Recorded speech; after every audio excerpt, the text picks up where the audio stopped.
ఏమండి 1/2 kg chicken తీసుకొచ్చాను. Boneless chicken.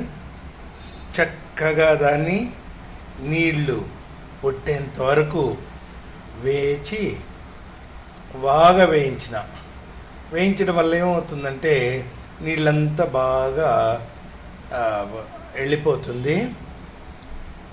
కొద్దిగా రంగు కూడా మారుతుంది, డార్క్ ఎల్లో కూడా మారుతుంది. తర్వాత మిరప్పొడి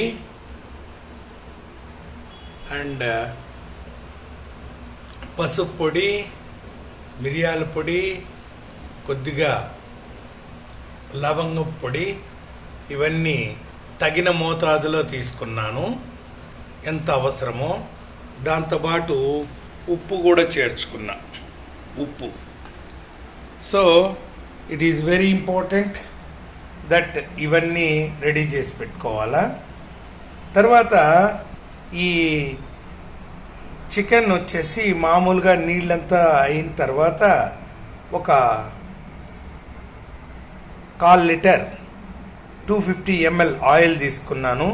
అందులో బ్రౌన్ కలర్ వచ్చేంత వరకు, డార్క్ బ్రౌన్ కాదు, లైట్ బ్రౌన్ వచ్చేంత వరకు బాగా వేయించుకున్నాను. వేయించిన తర్వాత దానిలో ఆ ముక్కలన్నీ పక్కకు పెట్టుకొని ఆ 250 ml ఆయిల్కే ఏం చేశానంటే అల్లం పేస్ట్ చిన్న ముద్ద బాగా వేయించుకున్నాను. ధనియాలు, జీలకర్ర, మిరియాలు కొద్దిగా బాగా వేయించుకొని దాన్ని పౌడర్ చేసుకొని ఈ చికెన్ వేసినాం కదా, వేయించినటువంటి చికెన్లోకి ఆ పొడిని కూడా వేసి, ఉప్పు కొద్దిగా వేసి, మిరియాల పొడి, మిరప్పొడి, కొద్దిగా ఎల్జీ ఇంకో పొడి, వాటన్నింటిని వేసి బాగా వేయించుకున్నాను.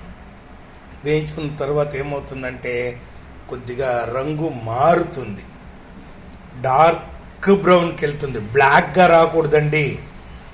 వేస్తే బాగా వస్తుందిలే అంటే గట్టి పడిపోతుంది చికెన్, నీకు మెత్తగా ఉండదు ఊరగాయ. ఎప్పుడు pickle, chicken pickle, Andhra pickle, పగడాల పికెల్, ఎన్ని పేర్లు ఉన్నాయో తెలుసా దీనికి.